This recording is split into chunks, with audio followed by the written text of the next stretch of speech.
How can you outsource your Airbnb front desk? In this video, I'm going to teach you exactly how I outsource my entire Airbnb front desk with virtual assistants from the Philippines. Also, don't forget to subscribe because I release videos like this each and every single month.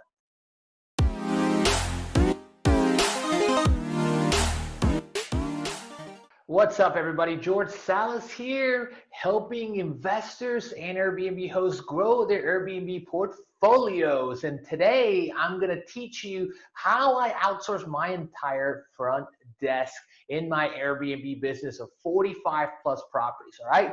So what I'm going to do is teach you the top 10 ROI activities that you actually can outsource that are going to get the max out of your virtual assistant and where you could essentially outsource.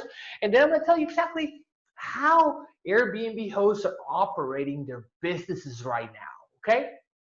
So first of all, you need a virtual assistant to stop doing the unproductive things that you are doing every single day. Let me just name a few.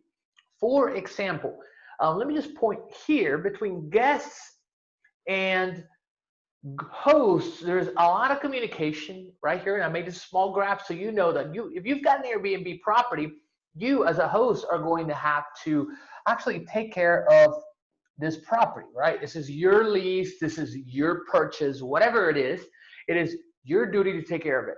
But once a guest books a property, there are going to be a lot of connections made, a lot of line items you have to take care of, a lot of questions asked. So the guest essentially is going to be asking you every single question they have, right? They're going to ask you, hey, can I get some parking?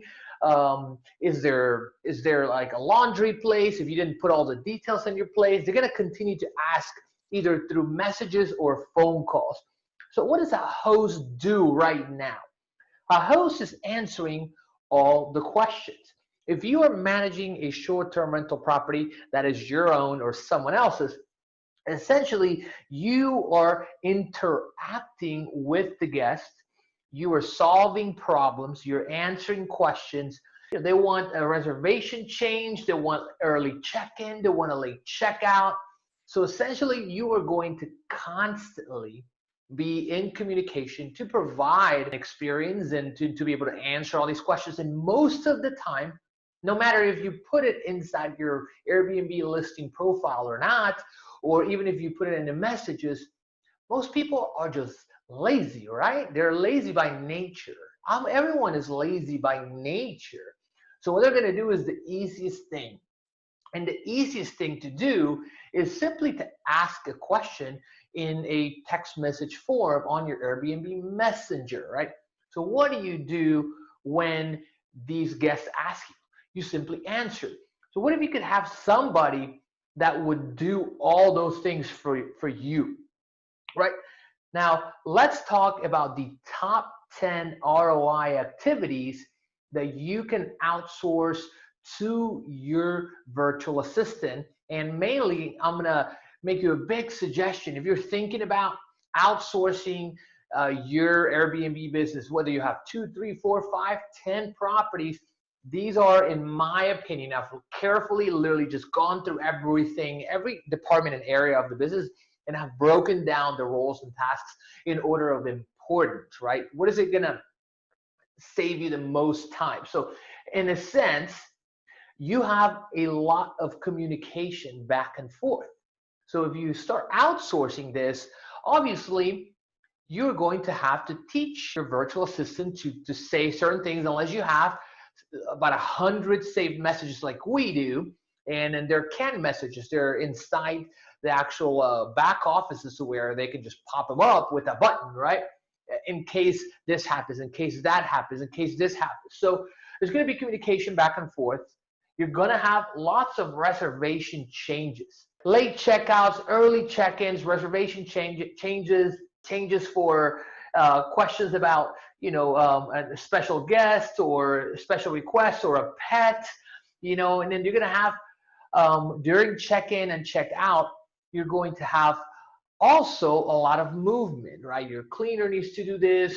They have questions. They need access to the property. They have this and that. So you're going to have also a lot of interaction with your team at this time, whether you have a cleaner and a maintenance guy, yeah, right? And you have scheduling. So essentially, this is my top 4 ROI activities that I would outsource to my virtual assistant right now, that I would suggest you to outsource if you wanted to save 15 to 20 hours a week. I mean, you're actually working during the week, and this is your full-time gig, right? Number 1 is communication. Number 2 is reservations. Number 3 is checkout. Number 4 is scheduling.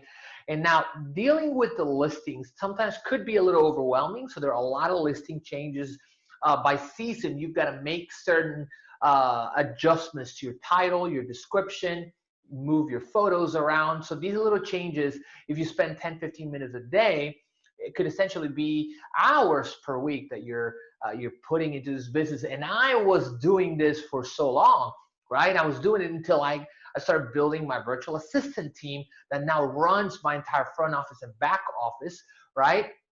So number 6 is going to be pricing. So when in pricing, so when you're doing price changes, right? When you're doing the price adjustments, you are going to also be spending a little bit of time. So I consider this a very important duty. And I'm not saying let them do everything. You're going to guide your virtual assistant to be able to make these changes. You're going to tell him what he needs to do. Just the fact that you're doing it and you're going in there and waiting to edit the prices is taking you twice or 3 times as long. So if you want to save X amount of time, then you're gonna start outsourcing pricing. Then calendar management. Calendar management, there are a lot of changes that you've got to make to your calendar, such as minimums, minimum pricing and minimum adjustments. Sometimes, rule sets that you can put into your calendar to be able to get better discounts to your guests. And the next is software. If you're utilizing software right now, I guarantee you are spending a lot of time utilizing and making these changes on the software, right? Editing, logging in, logging out.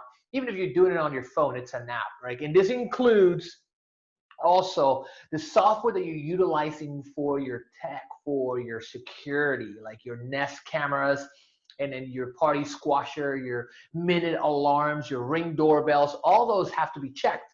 So when you have a virtual assistant, if you create that process and you tell them that this is part of their checklist in the morning and in the evening, and in whatever time, then you have someone checking all the software for you and giving you a report to where you can be building something with that time that you're saving, right? Number 9, utility payments.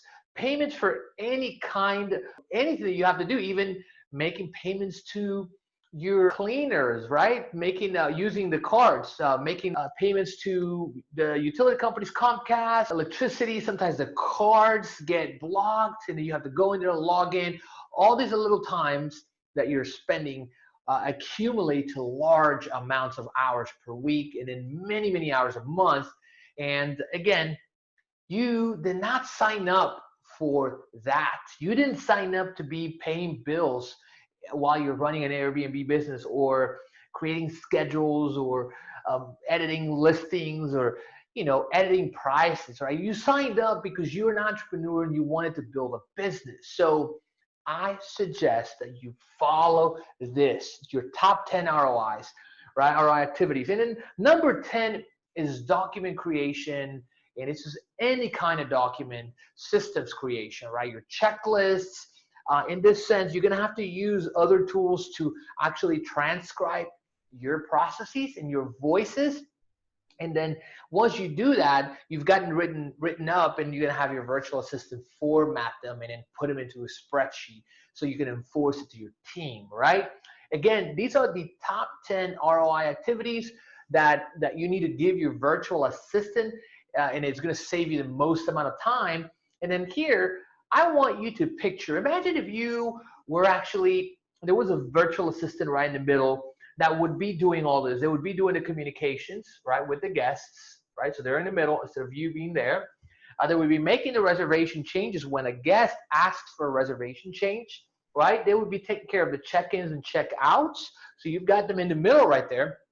They would also be doing the scheduling for your cleaners, your housekeepers, and then doing quality control, managing the photos that come in through the software that you're using or whatever communication channel you're using with your whole team, right? Then they'll be doing the pricing and they'll be doing all of the above. But if he wasn't there, all of those tasks right here would be done by you, okay? If this video serves you, please hit the subscribe button. Give me the little bell because it really helps with SEO so you can get more of these videos. And let me know if this video served you. I'm going to see you soon. My name is George Salas. See you later. And if you guys are interested in learning more, I've just released my virtual assistant course. So I'm going to leave a link in. You're welcome to check it out. I just released it this week. Let me know if this served you. I'll see you soon.